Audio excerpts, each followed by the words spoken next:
Let's do some let's do some airbrushing and paint up some Necrons real quick. Yes, all of this will work without an airbrush. I could just do it with a brush, but I needed a kill team fast, and I was lazy, and I wanted to try out the Vallejo air colors, the metal air colors to this through the airbrush for the first time, because I just brushed them on for some reason all the time. So let's paint some Necrons. This paint job started from a black primer because metals tend to look really good on a black primer. I've done this with the airbrush, but I actually could have done it with a rattle can as well, or even brushed it on.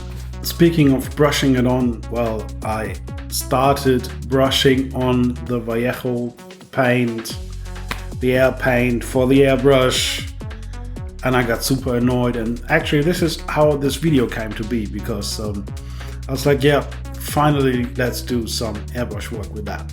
And as you can see here, these airbrush paints really work great as intended. I didn't thin them down, I didn't use any flow improver, they just go on smooth. They need a bit of pressure and they need a bit of precision. They tend to pull up, but if you are careful, they work great. And maybe it's a good idea to actually compare the two coats. I mean, as good as I've recorded it. And yeah, they aren't that bad when you brush them on. I actually used them a lot with the brush. But comparing them to the airbrush coat, well, it goes on so smooth, and it's like a whole different finish to the miniature when you put it on with an airbrush. It really looks professional. Switching to the brush for smaller parts was actually necessary. I painted the joints between the armor with black 3.0, which looks absolutely freakish. I really like it. And I thought about spraying the whole mini with the wash through the airbrush, but I had some bad experiences with wash in an airbrush in another project, so I skipped that and put it on with a brush.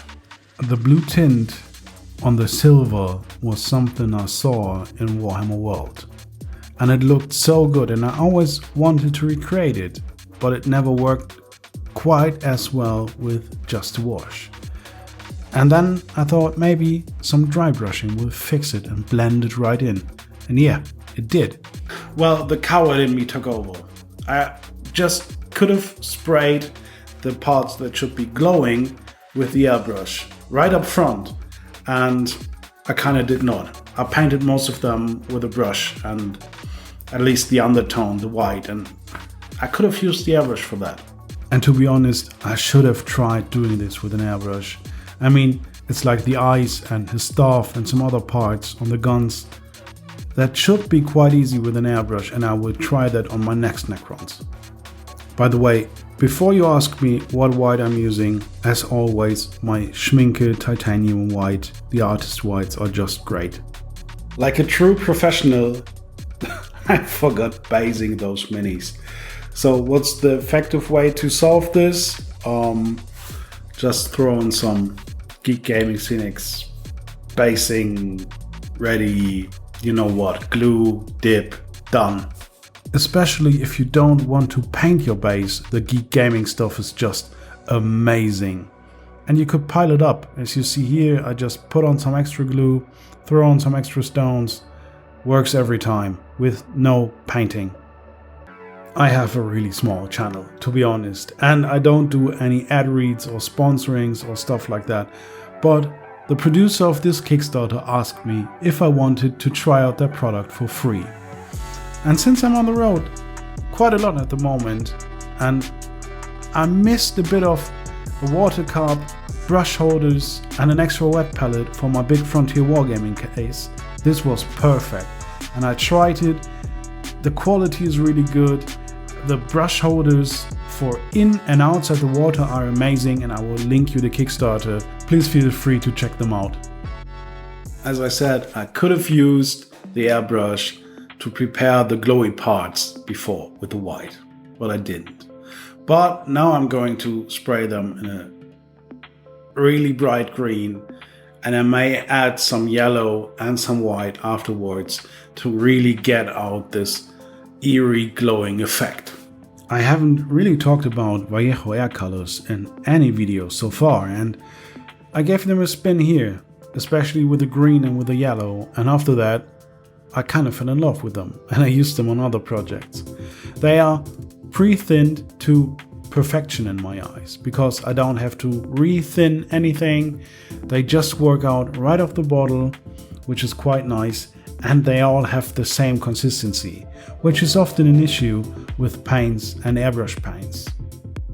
Well, I just took the green in this case and went over with a little bit of yellow to push that green glow even more. And maybe I used some white after that too. And that's basically it. Put on a black base rim, put on some varnish because that are game pieces. I'm going to play with them, so I think they need varnish. Yeah, and that's it. I don't know why, but I rarely like any other colors than black for the base rim. It gives them this feel of separation and creating their own world around the miniature. I don't know what it is. I like black base rims. So now that they are finished, let's take a look at them in the reveal.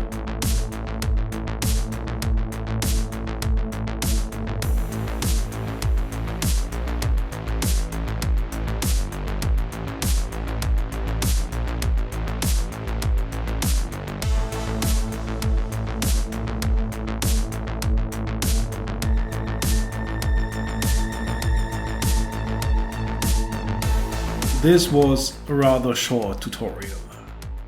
Just a simple paint job, just a few tricks using the airbrush, nothing special, no Golden Demon Award winning paint job, but it should get you some models on the table quickly. And if you enjoyed this video, well, you know, there's these pesky buttons down below. You could hit them, like, comment, subscribe, share, all the good stuff.